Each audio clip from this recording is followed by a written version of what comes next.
Peristiwa yang terjadi atas perintah Allah terhadap diri Nabi Ibrahim untuk mengorbankan putranya Nabi Ismail merupakan alasan yang cukup kuat untuk menyebut dirinya sebagai Khalilullah atau orang yang dekat dengan Allah.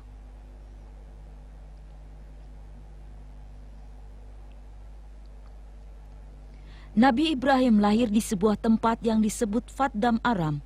Terdapat dua pendapat mengenai letak persis tempat tersebut. Sebagian orang mengatakan bahwa Faddam Aram terletak di Garab, Irak. Sementara lainnya mengatakan di Sanli Urfa, Turki. Garab adalah desa kecil yang tidak jauh dari Baghdad.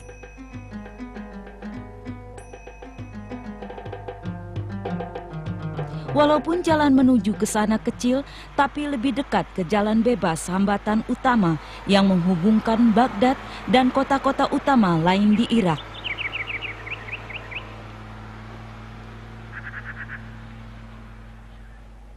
Sejak ribuan tahun lalu sampai saat ini, tempat yang terletak di tepi sungai Tigris terkenal subur.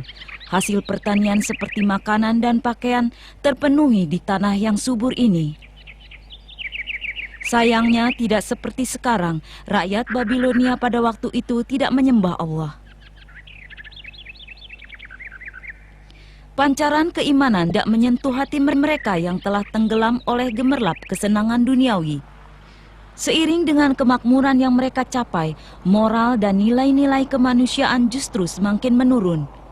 Pada saat itu mereka berada di bawah kekuasaan raja yang bernama Namrud. Raja ini berkuasa dengan tangan besi. Suatu malam dia bermimpi akan lahir seorang anak laki-laki yang di kemudian hari akan menjadi musuh besarnya pada saat dia berkuasa. Namrud memerintahkan setiap bayi laki-laki yang baru lahir harus dibunuh. Penduduk laki-laki dan wanitanya dipisahkan karena rasa takut akan lahir anak laki-laki tersebut.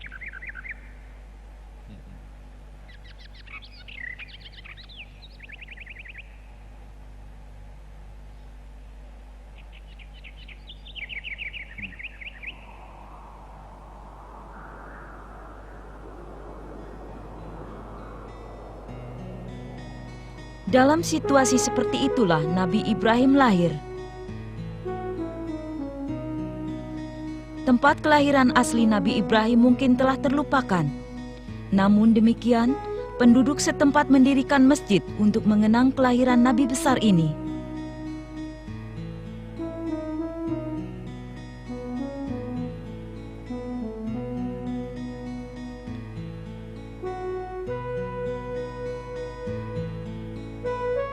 Saat ini setiap keluarga diberikan hak istimewa untuk merawat masjid tersebut.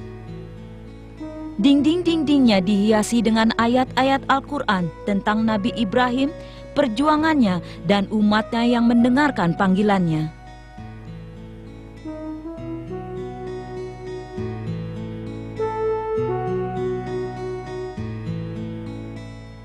Batu di bawah masjid ini memiliki sejarah tersendiri. Penduduk setempat percaya bahwa Nabi Ibrahim tidur ketika disusui ibunya sesaat setelah dia lahir.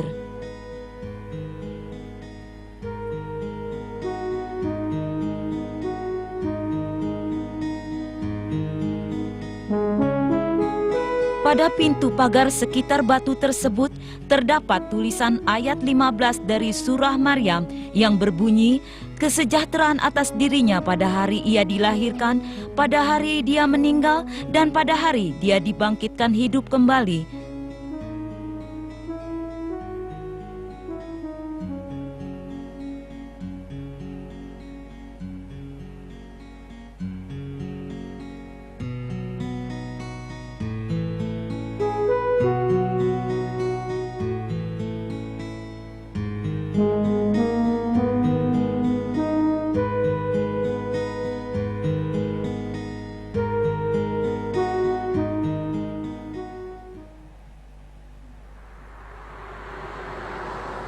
Sebagian ahli sejarah percaya bahwa gua tempat Nabi Ibrahim dilahirkan terletak di kota ini.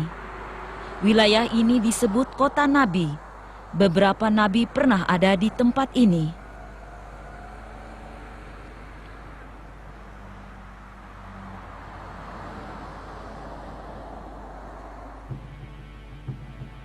Sanli Urfa berada kira-kira 1000 km ke arah barat Istanbul melalui jalan bebas hambatan.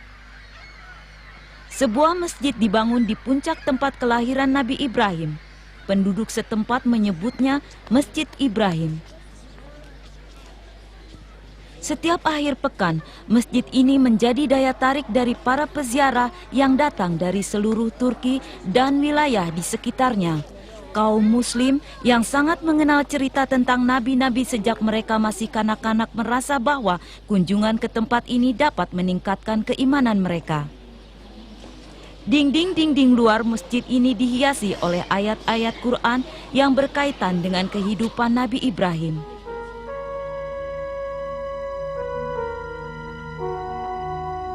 Disebutkan bahwa Nabi Ibrahim lahir di gua yang berada di bawah masjid.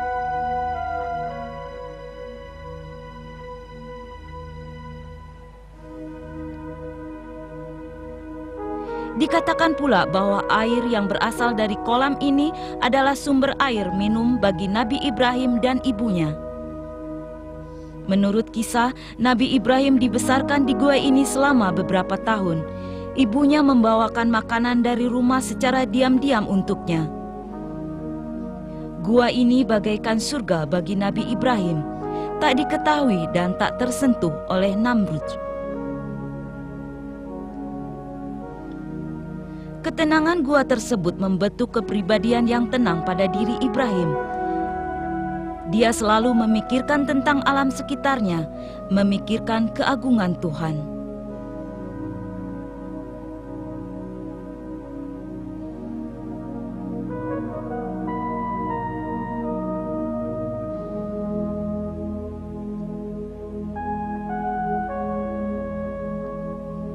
Dia memikirkan ciptaan Tuhan seperti langit, matahari, bulan, dan bintang-bintang.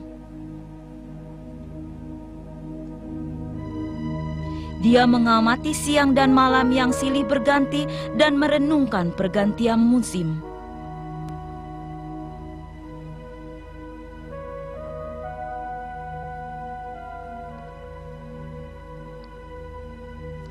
Siklus kehidupan binatang dan tumbuh-tumbuhan juga memperkuat keimanannya.